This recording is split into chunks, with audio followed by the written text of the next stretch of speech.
West Bank Hebron में एक बड़ा क्लैश पैलेस्टीनियन रेजिस्टेंस और आईडीएफ के बीच हुआ है, जिसमें एक आईडीएफ सोल्जर मारा गया है, कई घायल हैं। ये देखिए, बड़ी खबर आज आ रही है। और आज दिन में मैंने करीब 2 बजे वीडियो रिलीज किया था, जिसमें ट्रंप और हमास की जो बातचीत चल रही थी उसका आपको हवाला दिया था। उसके बारे में हम आज और चर्चा करेंगे। यूक्रेन फ्रंट पे बहुत इंटरेस्टिंग डेवलपमेंट्स हुए हैं। जो एप्स्टीन सेक्स स्कैंडल है, उसका जो इजराइल और यूक्रेन से लिंक है, उसके बारे में भी कुछ नए फैक्ट सामने आए हैं। हालांकि फिर मैं अपनी बात पे कायम हूं। एप्स्टीन पे मैं एक अलग से वीडियो बनाऊंगा विथ फुल डॉक्यूमेंटेशन, फुटेज भी उसमें होगी और उसमें करीब 1 हफ्ते का टाइम लगेगा। इसके पहले एक ईरान का जो थर्ड पार्ट है वो अभी आना है, और प्लस कफ रजा नहा लोज जो तमाम इंस्टॉलेशंस पे जो 7 अक्टूबर 2023 को हमास ने हमला किया था और जिसके बारे में इजराइल की अलग अलग एजेंसीज ने रिपोर्ट दी कि उनका फेलियर था, उसके भी जो वीडियोस हैं और उनको एक्सप्लेन करते हुए कि एग्जैक्टली क्या हुआ था। कल हमने आपको नेटिव हसारा के बारे में बताया था, जो सेटलमेंट जहाँ 3 हमास फाइटर्स ने 37 इजरायली सोल्जर्स को 2.5 घंटे रोक के रखा और 17 को मार गिराया, बाकी सब छुप गए थे। ये जो सारी बातें हैं, एक के बाद एक डेवलपमेंट है, उस पर मैं आऊँगा। लेबनान में एक बड़ा एक नई तरह की परिघटना हुई है। सीरिया में 2 या 3 बहुत महत्वपूर्ण घटनाएं हुई हैं। इराक में हुआ है। इराक में भी देखिए तो मोसाद के पेनिट्रेशन को लेके एक इनिशिएटिव लिया गया है। ईरान को लेके अमेरिका और तमाम और देशों के अलग अलग व्यूज आ रहे हैं। लेकिन जो सबसे बड़ी पिक्चर, जो लार्जर पिक्चर क्या है, जो हमास से जो ट्रंप ने बातचीत शुरू की, हालांकि उस बातचीत में कई ट्विस्ट आए हैं। आज कई ट्विस्ट आए हैं। एक ट्रंप का एंटी हमास एक पोस्ट भी आया उसके सोशल मीडिया अकाउंट ट्रूथ में, लेकिन वो ट्रूथ में आया, लेकिन ये पोस्ट ट्रूथ एरा है। इसमें ट्रूथ जो दिखाई पड़ता है वो है नहीं, वो इल्यूजन है, वो माया है। इसलिए देखिए, जो ट्रंप कह रहा है, उसने हमास कह रहा है कि हमने हमास को वार्न किया, हमने इस तरीके से ये कहा कि जो प्रिजनर्स हैं उनको रिलीज करो। इस तरह की मूर्खतापूर्ण बातें ट्रंप ने पहले सीज फायर के जो 19 जनवरी के पहले भी कहा था कि Gaza will release all prisoners, Gaza there will be hell unleashed on Gaza. और उसके बाद इजराइल झुका। मतलब वो हेल किसको कह रहा है, अनलीश करेगा किसके ऊपर, ये बहुत बड़ा सवाल है। और आज स्टार मीडिया वर्ल्ड में भी जो मेरा इंटरव्यू है, बोलता है हिंदुस्तान में कल था, पता नहीं आया है कि नहीं, आप लोग बोलता है हिंदुस्तान में भी पूछिए, मतलब जाके उसमें देखिए, शायद आया हो।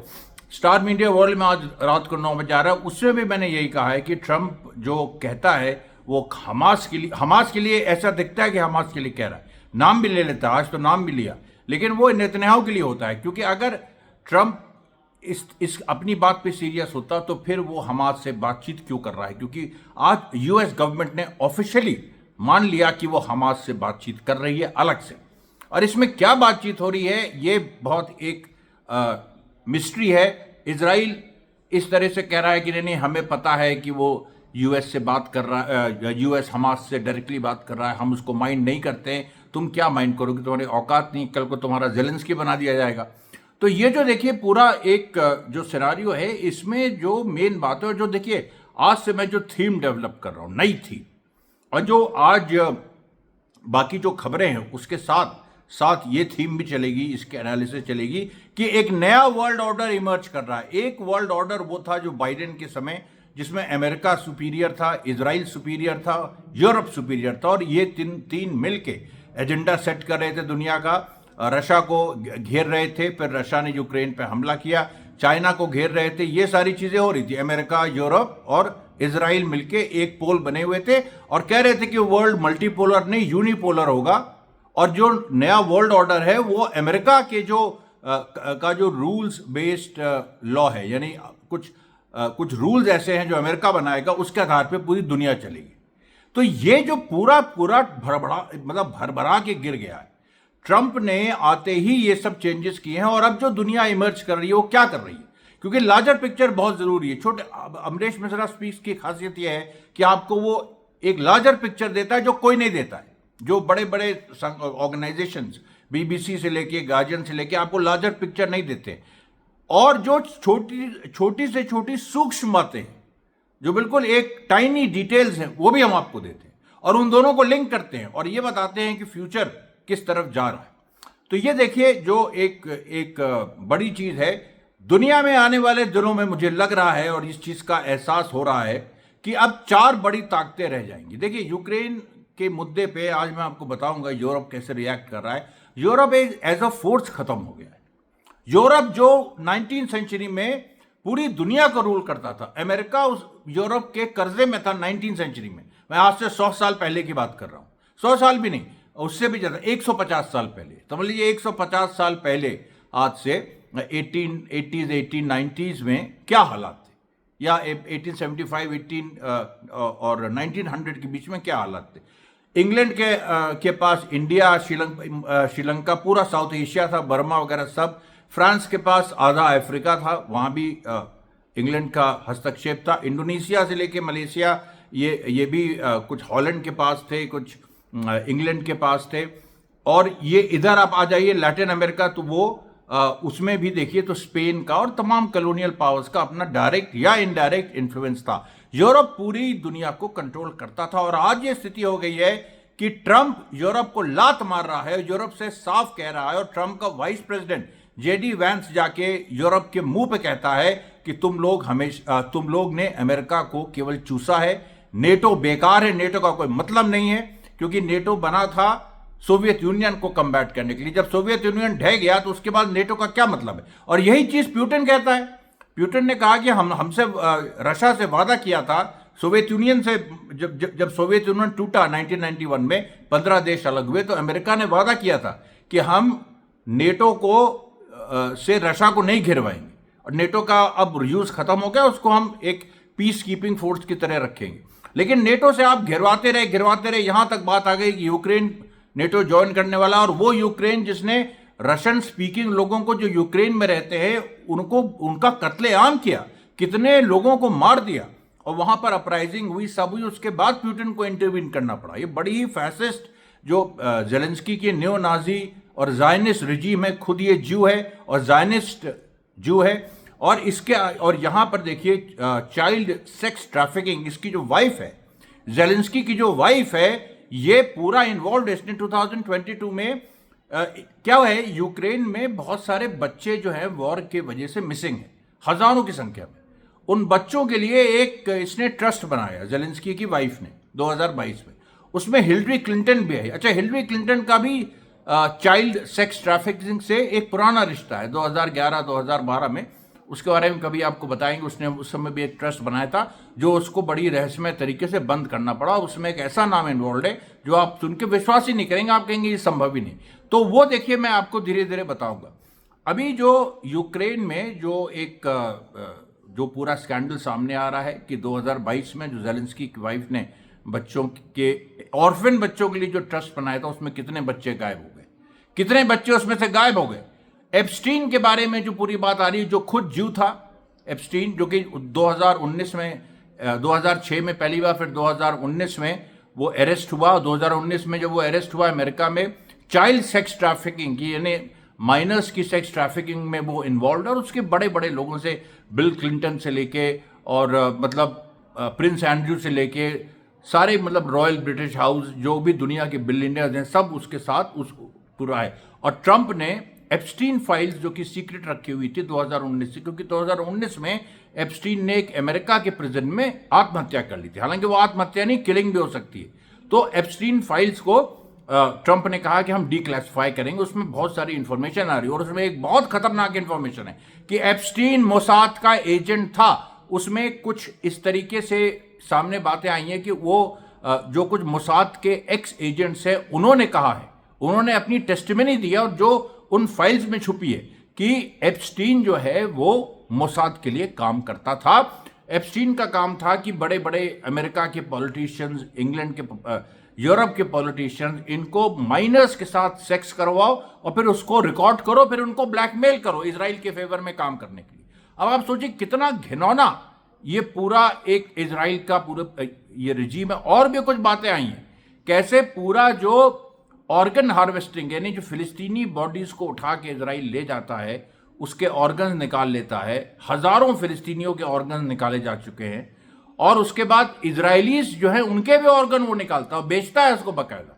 ये जो सारी बातें, जब तो क्या है, जब ट्रंप ने आज कहा हमास से कि तुम लोग मृत लोगों को रखे हुए हो और उनको वापस करो, तो हमास ने कहा कि इजराइल 1500 फिलिस्तीनी मृत को रखे हुए, यानी कब से, 1948 से, और अभी 1967 के बाद से करीब 600 से ऊपर मृत बॉडीज उसके पास। उन बॉडीज का क्या हुआ, वो बॉडीज देखिए वापस आएंगी तो उसमें पता चलेगा कि उनके ऑर्गन्स मिसिंग हैं। और ट्रंप का देखिए, ट्रंप जो है वो इस बात वही सब जानता है, लेकिन वो अभी क्या है, इजराइल को, क्योंकि उसने हमास से डायरेक्ट लाइन खोल दी है, डायरेक्ट लाइन खोलने का मतलब है कि वो सीधे सीधे हमास को रिकग्नाइज करेगा। तो मैं देखिए जो ओरिजिनल जो पॉइंट मैं एक बार वो कर रहा था कि यूरोप खत्म हो रहा है, जापान खत्म हो रहा है, बहुत सारे, इजराइल खत्म हो रहा है, और भारत जैसे देशों का भी जो रसूख था उनका देखिए कभी था नहीं, वो जरूरत से ज़्यादा बढ़ा चढ़ा के दिखाया गया था, जो भी था वो भी बहुत ही कम हो रहा है। तो दुनिया में देखिए अब अमेरिका, रशिया, चाइना, ईरान, ये 4 ऐसे देश हैं जो दुनिया में आने वाले दिनों में उभरेंगे और दुनिया को एक तरह से कंट्रोल करेंगे। और अरब देशों का भी डिक्लाइन है, क्योंकि अरब देशों को भी देख लिया गया, ये फिलिस्तीन के साथ खड़े नहीं हुए, यहीं पर ये खत्म हो गए। यूरोप जैसे खत्म हो गया यूक्रेन के साथ खड़े होके और गलत चीज का साथ देख के, वैसे ही अरब देश खत्म हो गए। अब चाहे वो जितना करेंगे, $59 बिलियन का हम रिकंस्ट्रक्शन पैकेज लाएंगे, ये लाएंगे, ना हमास सुनेगा उनकी, ना यूएस सुनेगा। अब यूएस और हमास डायरेक्टली बात करेंगे। और तो जो 4 मैं आपको देश बता रहा था, अमेरिका, रशिया, चाइना और ईरान, जिनका एक बड़े लेवल पे एक सुपर पावर के रूप में जिनका एक वो उभरेंगे, और ईरान की कुछ आर्थिक समस्याएं हैं वो बड़ी ज़बरदस्त है, लेकिन वो धीरे धीरे सॉल्व होंगी। तो फिर ईरान हथियारों के मामले में दिन दूनी रात चौगनी मतलब प्रगति कर रहा है।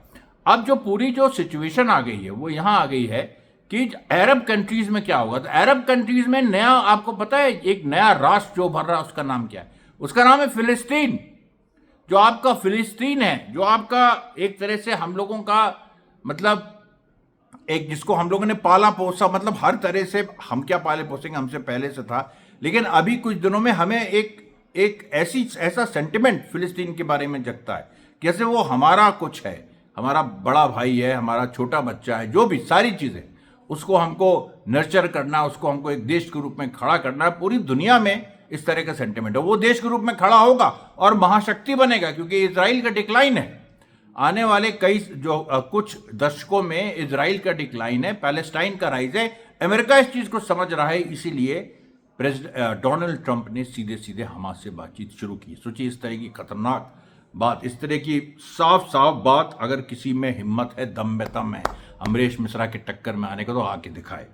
अब देखिए यहाँ पर जो कुछ खबरें हुई हैं और जो कुछ खबरें आई है, तो एक तो देखिए यूक्रेन के लिए ट्रंप ने ये कह दिया है कि यूक्रेन को अब अमेरिकन एड नहीं मिलेगी, और एड ही नहीं मिलेगी। अमेरिका ने यह भी कह दिया है कि यूक्रेन को जो इंटेलिजेंस मिलती थी, जिसकी वजह से यूक्रेन रशिया पे थोड़ी बहुत स्ट्राइक कर लेता था, वो इंटेलिजेंस काट दी जाएगी। अब ये बहुत बड़ी बात है, क्योंकि ये अगर इंटेलिजेंस काट दी गई तो यूक्रेन के पास कुछ नहीं। उसके बाद लेकिन मैक्रोन ने, फ्रांस ने कहा कि अच्छा ठीक है, यूएस अगर यूक्रेन की मदद नहीं करेगा तो हम करेंगे। 10,000 ट्रूप्स जो हैं वो यूरोप की वहां जाएंगी। ये बताओ यार, ये मतलब मुझे ये क्या हो, ये कितनी बेवकूफ़ी की बात है। वहां पर अभी तक 5 लाख से ज़्यादा यूक्रेनियन मारे जा चुके हैं, कुछ लोग कहते हैं 10 लाख मारे जा चुके हैं, ठीक है। 2-3 करोड़ का वो देश है, वो खाली हो गया है लगभग। अब वहां पर 10,000 यूरोपियन सोल्जर्स क्या उखाड़ लेंगे, जरा कोई हमें समझाए। रशिया के पास अथाह सेना है, अथाह रिसोर्सेज हैं, वेपन है, ओरेशनिक है, जो सूरज के बराबर गर्मी छोड़ता है, 4000 डिग्री तापमान की। अब इस तरह की चीजें हैं। अब आप तो देखिए क्या है, यूरोप जो था 150 साल पहले दुनिया को चलाता था, आज यूरोप की यह हालत हो रही है कि दुनिया ही नहीं उसको चला रही, बल्कि वो भीख मांग रहा है और ऐसी बातें कर रहा है कि जैसे जो जमींदार होते थे, जिनकी संपत्ति चली जाती थी, जिनकी कोठी गिरवी रखी जाती, मतलब कोठी गिरवी है, बीबी के गहने गिरवी हैं, और फिर भी वो अपने पुरानी शान में रह रहे हैं, ऐसी ऐसी बातें कर रहे हैं कि उसको उखाड़ दो, वो कर देंगे, ये कर देंगे। एकदम यूरोप उसी तरह से हो गया। जैसे भारत में बहुत पुराने जमींदारों को हमने देखा है, उनका जो डिक्लाइन जब हुआ है, तो और हमने कई फिल्में भी इस पे देखी हैं, साहब बीबी गुलाम और बहुत सारी इस तरह की फिल्में आई हैं, जिसमें ये हम लोग ने ये सदी तरह के जलसाघर और इस तरह की कई फिल्में जिसमें हमने देखा। वही हालत यूरोप की आज हो गई। और यूरोप देखिए बहुत दिन अब टिकेगा नहीं। यूरोप, अगर सारा Europe, east Europe, west Europe, एक तो कभी वो एक हो नहीं सकता, क्योंकि रशिया का भी एक हिस्सा, जो नॉर्दर्न रशिया है, वो भी यूरोप का हिस्सा है। रशिया का एक बड़ा हिस्सा एशिया का है और एक बड़ा हिस्सा यूरोप का है। अब वहाँ पर जो पूरा मामला फंसेगा वो ये फंसेगा कि जो यूरोपियन कंट्रीज को तुम पहले यूनाइट करो, वो तुमसे होगा नहीं, क्योंकि वो संभव ही नहीं है। और उसके बाद रशिया के इन्फ्लुएंस में एक बड़ा हिस्सा ईस्ट यूरोप का पहले भी था, फिर 1991 के बाद हटा जब सोवियत यूनियन टूट गया। अब वो रशिया के करीब आ रहा है। हंगरी जैसे देश हैं, बेलारूस जैसे देश हैं, इस तरह के जॉर्जिया जैसे देश हैं, ये सब रशिया के करीब आने की एक प्रक्रिया में। तो यूरोपियन यूनिटी या यूरोप कोई एक इंडिपेंडेंट पावर के रूप में खड़ा होगा, इस तरह की कोई संभावना किसी को नहीं लगती। उधर क्या हो रहा है? उधर नॉर्थ कोरिया को रशिया बड़े सोफिस्टिकेटेड वेपन्स सप्लाई कर रहा है, और साउथ कोरिया ने आज अपने ही कुछ, अब लोग कहते हैं कि नॉर्थ कोरिया ने उसका इंटेलिजेंस जैम कर दिया, अपने ही देश में उसी के जेट ने फायरिंग कर दी, और एक बड़ा हादसा होने से बच गया। बहुत लोग मारे नहीं गए, लेकिन नुकसान साउथ कोरिया का काफ़ी हुआ। लोग कह रहे हैं नॉर्थ कोरिया ने इंटेलिजेंस जैमिंग शुरू कर दी। अभी तक स्थिति ये थी कि साउथ कोरिया करता था नॉर्थ कोरिया में इस तरह की जो स्नूपिंग है या इस तरह के वेपन्स को यूज़ करके और नॉर्थ कोरिया को थोड़ा ह्यूमिलेट करना, ये सब साउथ कोरिया करता था। लेकिन अमेरिका अब साउथ कोरिया के साथ भी रिश्ते अपने, क्योंकि ये सारे स्टेट्स डिपेंडेंट थे अमेरिका पे, ताइवान भी। अब ताइवान जो है, अमेरिका कह रहा है कि तुम अपना जो पैसा है, तुमने जो हमारे बल पे कमाया है, उसको हमारे यहाँ इन्वेस्ट करो। अब ताइवान की हालत खराब है कि हम अपना पैसा सब अमेरिका में इन्वेस्ट करें। ट्रम्प की ये शर्त है। नहीं तो वही चीज़ है कि चाइना को, जब चाइना ताइवान पे हमला करेगा और एक दिन चाइना ताइवान को लेकर रहेगा, तो उस पर ट्रम्प चुप रहेगा, ट्रम्प कुछ बोलेगा नहीं। ये जो देखिए पूरी एक चेंजिंग डायनेमिक्स है, ये इस तरह की स्थिति बना रही है जिसमें फड़फड़ाते हुए भी फ्रांस और ब्रिटेन जितना फड़फड़ाए, उनके फड़फड़ाने से कोई फर्क नहीं पड़ेगा। और ये जो स्फीयर्स ऑफ इन्फ्लुएंस हैं, ये बांट लिए जाएंगे। और ईरान का देखिए, जो पूरा आज जिसको मिडिल ईस्ट कहते हैं, वेस्ट एशिया, उस ईरान का एक तरीके से बहुत बड़ा एक उस पर ईरान की पकड़ हो जाएगी। अच्छा, उसके साथ सीरिया में देखिए क्या हुआ। सीरिया में वही बात, जो पूरी कश्मकश जो पूरी चल रही है, जद्दोजहद चल रही, रस्साकशी चल रही, कश्मकश नहीं, रस्साकशी चल रही है। अब उस रस्साकशी में क्या हो रहा है? उसमें जो ड्रूस कम्युनिटी है उसको इजराइल प्रॉप अप कर रहा है। ड्रूस से अभी हमला करा दिया हमास ने इजराइल के अंदर। और एक चीज़ और बता दें आपको, जो हदेरा जो घटना हुई थी 2 मार्च को, जिसमें एक हदेरा जो कि हाइफा का टाउन है, वहाँ पर सीधे घुस के एक फिलिस्तीनी रेजिस्टेंस एक फाइटर ने वहाँ पर 11 लोगों को स्टैबिंग ऑपरेशन किया था, उसमें से भी एक इजरायली मारा गया है। अभी उसने दम तोड़ा है आज। ये जो देखिए, तो ये जो पूरी सिचुएशन है, तो ड्रूस का मैंने आपको बताया कि ड्रूस से हमला करवाया हमास ने, और इसका जो पूरा मैसेज सीरिया तक गया। आज देखिए 2 घटना सीरिया में हुई। एक तो लटकिया में जो जहाँ पर सीरियन रेजिस्टेंस, नया जो सीरियन रेजिस्टेंस है ईरान के समर्थन वाला, वो उभर रहा है, उसकी और एचटीएस मिलिटेंट्स की लड़ाई हुई, जिसमें एचटीएस मिलिटेंट्स मारे गए। ये कम से कम 6ठी घटना है जब एचटीएस मारा जाता है। जब भी रेजिस्टेंस से सामना होता है, एचटीएस के लोग मारे जाते हैं। फिर एचटीएस के लोग वहाँ के सिविलियंस पे जुल्म करते हैं। जो पूरी खबरें आ रही है कि उन्होंने बच्चों को, एक बच्चे को मार दिया कल, उसके बाद कुछ महिलाओं को उठा ले गए, कुछ इस तरह की चीज़ें एचटीएस के बारे में लगातार आती रहती है। और एचटीएस की जो पूरी एक बात है कि वो एक टेम्पररी फोर्स है, भगोड़ा टाइप की फोर्स है, ये बात और रीइंफोर्स हुई जब आज सुवेदा जो जगह जहाँ तक इजराइल बढ़ा आया है और उसने ड्रूस को आगे कर दिया है, तो सुवेदा में कुछ ये लोग पहुँचे, एचटीएस के लोग, उन्होंने एचटीएस का झंडा लगाया। तो वहाँ की ड्रूस पॉपुलेशन ने एचटीएस का झंडा निकाल के ड्रूस का झंडा लगा दिया, अपना झंडा, इजराइल का नहीं लगाया, अपना लगाया। अब ये पूरी खबर आ रही है कि जो सीरिया के ड्रूज हैं वो सीधे सीधे टच में है सीरियन रेजिस्टेंस से। सीरिया में देखिए बहुत बड़ा कुछ होने वाला है, बहुत बड़ा। मतलब आप ये सोचिए कि पूरा जो इक्वेशन है सीरिया का वो गड़बड़ा जाएगा, और ईरान जो है चुपचाप बैठ के जो पूरा वहाँ पर एक अपने कार्ड्स खेल रहा है। उसके बारे में भी अच्छा, अमेरिका देखिए क्या चाहता है। अमेरिका अब नेतन्याहू अमेरिका के पीछे पड़ा है, ईरान को रोको, ईरान को रोको। तो ट्रंप ने कहा हम ईरान पे बॉम्बिंग तो नहीं करेंगे। फिर ये खबर आई कि यूरेनियम वो एनरिच कर रहा है न्यूक्लियर वेपन के बहुत करीब। अब न्यूक्लियर वेपन के बहुत करीब ईरान 15 साल से है, वो लगातार उसको यही और इजराइल का नेतन्याहू का ऑब्सेशन है कि ईरान पे अमेरिका हमला करे। लेकिन अमेरिका ने, अब तो ट्रंप आ गया है, वो तो कतई नहीं करेगा, वो उसने साफ कह दिया है। लेकिन फिर भी ईरान पे थोड़ी बहुत निगरानी रखना, जो सैंक्शंस ईरान पे लगे हैं तो वो तेल किसी को बेच तो नहीं रहा है, यूरोपियंस को, इनको उनको। अब लेकिन यूरोपियंस अमेरिका के एलाइज हैं अभी फिलहाल, हालांकि यूक्रेन के सवाल पे झगड़ा हो गया है, लेकिन यूरोपियंस अमेरिका के एलाइज है और अमेरिका ने सैंक्शन लगाए हैं ईरान पे, फिर भी वो ईरान से तेल खरीदते हैं। रशिया पे भी सैंक्शन लगाए हुए हैं, फिर भी वो रशिया से तेल खरीदते हैं। ये देखिए भारत खरीदता है, भारत ईरान और रशिया से तेल खरीदता है। अभी जब नरेंद्र मोदी गए थे, ट्रंप ने ये भी सवाल उठाया, जो टैरिफ्स के अलावा ये भी सवाल उठा कि वहाँ से जो तेल तुम खरीदते हो उसको बंद करो। लेकिन उस पर कोई ना मोदी कमिट कर सकते हैं, कोई कमिटी नहीं कर सकता, क्योंकि वो एक नेशनल पॉलिसी है, उससे देश जो है वो पूरा डिस्टेबलाइज हो जाएगा। जैसे ही अगर ऐसी स्थिति बनी कि जो तेल के दाम है, अगर आपने ईरान रशिया से नहीं खरीदे तो 300-400 पर लीटर बिकेगा। फिर जो स्थिति होगी श्रीलंका जैसी, बांग्लादेश जैसी स्थिति भारत में तय है। ये देखिए पूरा एक जो स्पिन ऑफ हो रहा है, पूरी जो ग्लोबल सिचुएशन, मैं फिर कह रहा हूँ कि 4 जो देश हैं बड़े स्तर पे, वो अब एक वर्ल्ड पावर, जो अमेरिका, रशिया, चाइना, ईरान और फिलिस्तीन, जो कि एक पोटेंशियल, जो अरब वर्ल्ड को कौन संभालेगा, तो फिलिस्तीन संभालेगा, हमास संभालेगा। इजिप्ट, जॉर्डन, सऊदी अरेबिया नहीं संभालेंगे। ये बहुत बड़ा स्टेटमेंट मैं दे रहा हूँ। कोई स्टेट इस तरह का स्टेटमेंट देने की कोई अभी किसी के उस दम नहीं है इस तरह की बात कर सके, लेकिन साफ दिख रहा है। वरना अमेरिका कभी हमास से बातचीत करने की इस तरह की का रिस्क वो नहीं उठाता।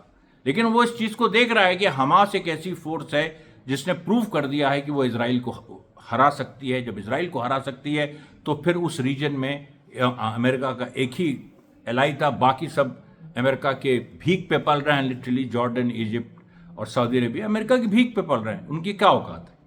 और वो अपना टिर्र-बिर्र करते रहे, जैसे यूरोप टिर्र-बिर्र कर रहा है, उस तरह से उनकी कोई ये नहीं। तो ये देखिए आज का पूरा ये था। हमने आज दिन में भी एक जारी किया था, इसलिए इसको भी हम अभी 22 मिनट में ख़त्म कर रहे हैं। कल हम आपके सामने फिर हाजिर होंगे, तब तक के लिए धन्यवाद साथियों, बहुत बहुत धन्यवाद।